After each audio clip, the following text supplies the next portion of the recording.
The town of Suffern is all abuzz tonight as an iconic figure of the Holocaust visits the village. The stepsister of Anne Frank paid a special visit to our area to share her captivating story. News 12's Thalia Perez joins us from the newsroom with a story you'll see only on 12. Eva Schloss is the 85-year-old stepsister of Anne Frank, and it was a full house at the Lafayette Theater to mark her historic visit. She shared memories of Auschwitz with her hopes for the future.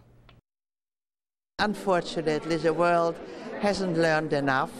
And so we have to educate people again how dangerous it is to have discrimination and hatred, and especially religious discrimination. Her message is powerful, and her story of survival is riveting. 85-year-old Eva Schloss is a Holocaust survivor, and when she was 23 years old, her mother married Otto Frank, making Schloss the stepsister of one of the most famous Holocaust victims, Anne Frank.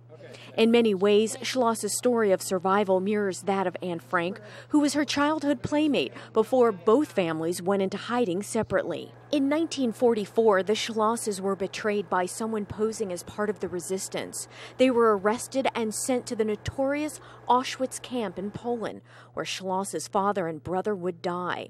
She and her mother survived. I was full of hatred for many years, but I realized that was wrong. Schloss tells us after surviving Auschwitz, she made her way to England, where she married and raised 3 daughters. And since 1985, she has dedicated herself to Holocaust education and global peace. That's why it's so wonderful that this articulate, beautiful, experienced survivor is here. Schloss was met with a warm welcome at the Lafayette Theater by the Chabad of Suffern, who organized the historic visit, and Geraldo Rivera, who moderated the program. And as they invaded Warsaw, they moved Jews. Both adults and teens listened intently to Schloss's gripping message of what anti-Semitism is capable of doing. This is the last generation that's going to look at the eye of a Holocaust survivor. So when we have a Holocaust survivor who's brave enough to tell their story and to travel the world to say it, I think we have an obligation to come out to hear her speak.